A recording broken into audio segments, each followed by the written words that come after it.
আপনি কি নতুন জমি কিংবা বাড়ি কিনতে চলেছেন? তাহলে আপনার জন্য এই খবরটি। নতুন জমি বা বাড়ি কেনার সময় সম্পত্তি করের সেলফ অ্যাসেসমেন্ট বাধ্যতামূলক করে একটি নতুন নিয়ম চালু করা হয়েছে পশ্চিমবঙ্গে। এই নিয়ম সরকারকে সম্পত্তি কর আরও কার্যকরভাবে ট্র্যাক ও সংগ্রহ করতে সহায়তা করবে। এটি এখন রাজ্য, শহর ও গ্রামীণ উভয় ক্ষেত্রেই প্রযোজ্য।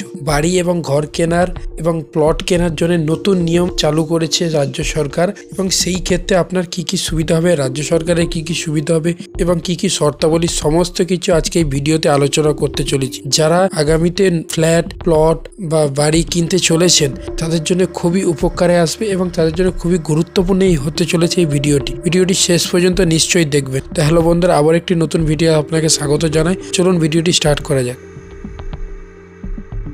তো প্রথমে আমরা জেনে নিই পশ্চিমবঙ্গের সেল অ্যাসেসমেন্ট কি।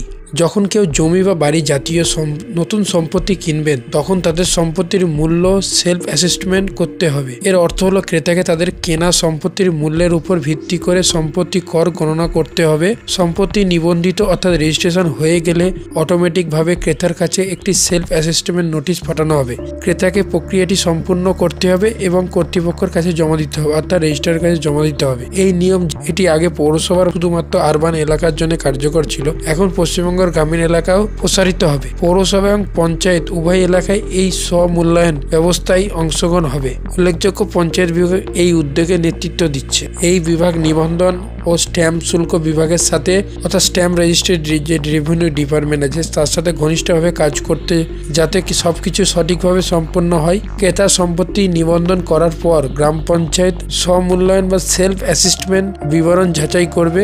এটি নিশ্চিত করবে যে সম্পত্তি কর পরিশোধ লুকোনোর বা ফাঁকি দেওয়ার কোনো সুযোগ নেই। এবার আসি, সেলফ অ্যাসেসমেন্ট না করলে কি হবে। ক্রেতা যদি সেলফ অ্যাসেসমেন্ট প্রক্রিয়াটি সম্পূর্ণ না করে, তাহলে সরকার অর্থাৎ পশ্চিমবঙ্গ সরকার আইনি ব্যবস্থা নেবে। এই নতুন নিয়মের মাধ্যমে সরকার সম্পত্তি কর ফাঁকি রোধ করার লক্ষ্য নিয়েছে। প্রক্রিয়াটি সম্পূর্ণ না করা পর্যন্ত ক্রেতারা সরকারের কাছে থেকে SMS রিমাইন্ডার পাবেন।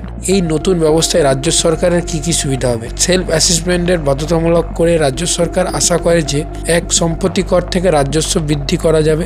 সমস্ত সম্পত্তি মালিকদের তাদের বকেয়া কর প্রদানের নিশ্চিত করা, কর ফাঁকি রোধ করা হবে। সম্পত্তি কর ব্যবস্থায় দক্ষতা উন্নত করা যাবে। দীর্ঘমেয়াদে এর ফলে রাজ্যের জন্য আরো ভালো সম্পদ তৈরি হবে, যা আয় বাড়বে এবং জনসেবা এবং উন্নয়নের জন্য ব্যবহার করা যেতে পারে। তো এটি শুধুমাত্র আগে ছিল আরবান এলাকায়, এখন পঞ্চায়েত এলাকাও এটি চালু হতে চলেছে। তো যারা নতুন করে কিনতে চাইছেন তারা অবশ্যই সমস্ত কিছু দেখে তারপরেই আপনাদের চিন্তা ভাবনা করবেন এবং আপনারা এর জন্য ব্যবস্থা নেবেন, না হলে আইনি জটিলতার মধ্যে পড়তে হতে পারে।